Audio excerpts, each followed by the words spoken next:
Welcome back. Toledo Public Schools has a variety of career tech programs aimed at sparking a student's interest in a certain career field early on.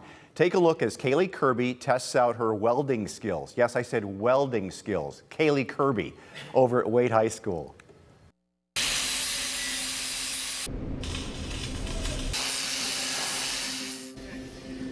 Whoa, it's dark in here. I got into it because I, for lack of a better word, failed out of college. It's definitely very hard to see in these. Right now we're making a shelf. So like we can put our chipping hammer, our helmet, our gloves, things like that. Angle grinder. Bunch of everything, a lot of math, a lot of adding with the tape measure. You definitely got to learn how to use a tape measure in this class. Oh, that was cool. I'm glad I didn't try that first.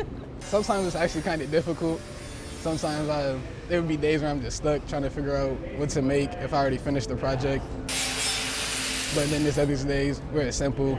I just come in, find some random scrap pieces and just start welding stuff together.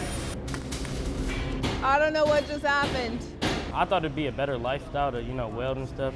And a lot of money comes from it. Like good money comes from welding, so why not do it, You can go into aerospace, you could go into shipping, logistics, general production welding, so like tables and chairs. You can go into military application, underwater welding. Just lay one bead down. What do I do? Do I just press it? And so I just stick it onto the joint, basically. Oh man, okay. I can barely see. Hold on, let's make sure. I messed it up already. I moved a leg. I've always been able to work with my hands good. I've never been like a school guy. I'm good in the class, but I'm just better out in the real world. So I figured this would be a great opportunity. Did I do it? Hold it down for longer, okay. I challenge anyone to go into any room of their house. There is at least one welded thing in every single room of your house. Uh-oh. Let's try it again. Back to the drawing board.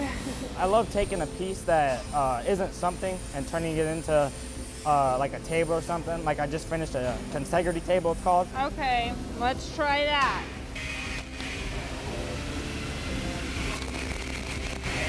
Did I do it? I did it! Just us as be ourselves in the class. We don't have that many restrictions besides the safety restrictions. Doesn't look pretty, but I got it done. I get to play with fire and electricity every day, so it's not a bad gig.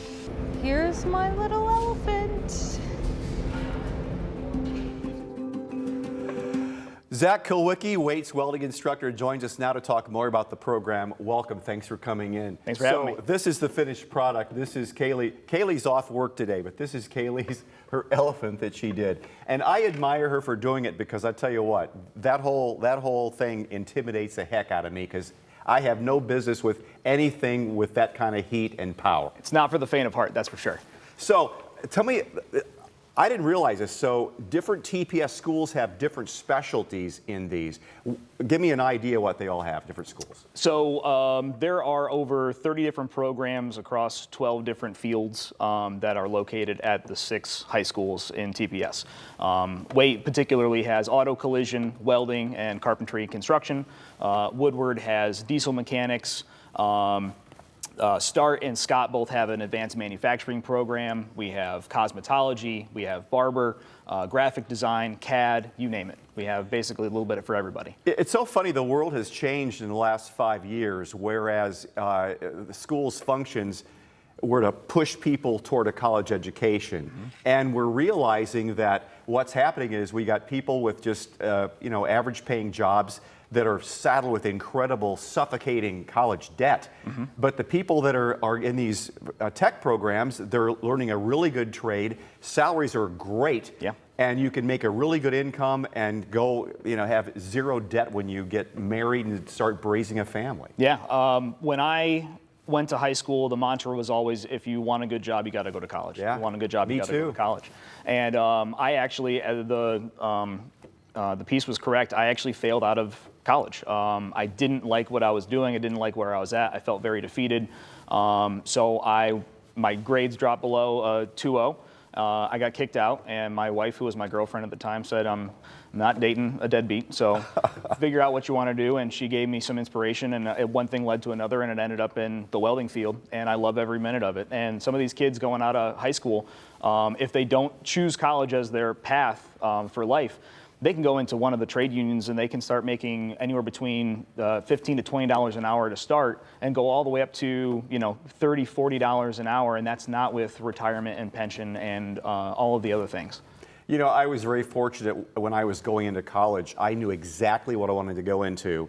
I majored in that, but I went to some, and probably you did too, you knew some kids who went to college because that's what you do. Yeah. And they had no idea, they're in liberal arts for a couple of years. They had no idea what they wanted to go into, and maybe they fall into something. And then you meet people that did go into a direction and flat out did not like what they're doing, and they're stuck with the student debt. They don't like what they're doing, make a mid-career switch into something else, and it's just spinning their wheels. Yeah. I think you have to be lucky and determined to fall into like what you love, which is, and I've been very fortunate in my life. Sure. But not everybody's the same way. Yeah. Well, the nice thing is that TPS's mantra is college and career ready. So I know that there are some of my students in my class that want to go to college. And the two things that I would say to them is, one, make sure that if you want to go to college, you understand that that's what you want to do and you have a goal in mind of where you want to go. Yeah.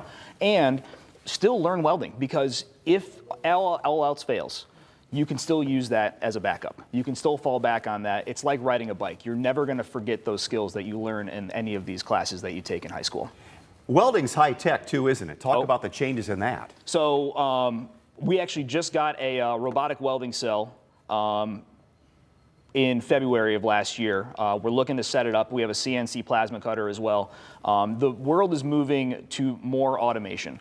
And so one of the things I want to future-proof my program with is teaching my students how to use and operate robotic welding cells, CNC plasma cutters, things that are cutting-edge technology that more manufacturers are using today, so that when they get out of high school, they have another tool in their tool belt or feather in their cap that will separate them from the pack when applying for those jobs. So you were telling me before, what are we able to do, and what are we able to build now thanks to the technology we have that's been developed? So welding, I think, is one of those unsung heroes over the past century.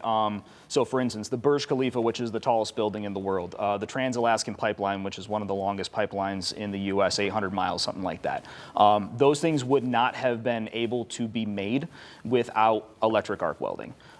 We used to build buildings with rivets, but you could only build them so tall before the shear forces on those rivets would basically snap and the buildings would collapse under their own weight. Welding eliminated all those problems. Spaceships. Teslas, they use friction stir welding for their aluminum. You have TIG welding for stainless steel for all of our food operations and manufacturing. Everything that we do, I challenge, like I said before, I challenge anyone to go into any room of their house. I guarantee you will find at least one thing that's welded in every single room. That's how prevalent welding is in society. I could talk to you forever. You're I would appreciate it. I try my best. Enjoy the conversation, Zach. Thank you. Thank you so much.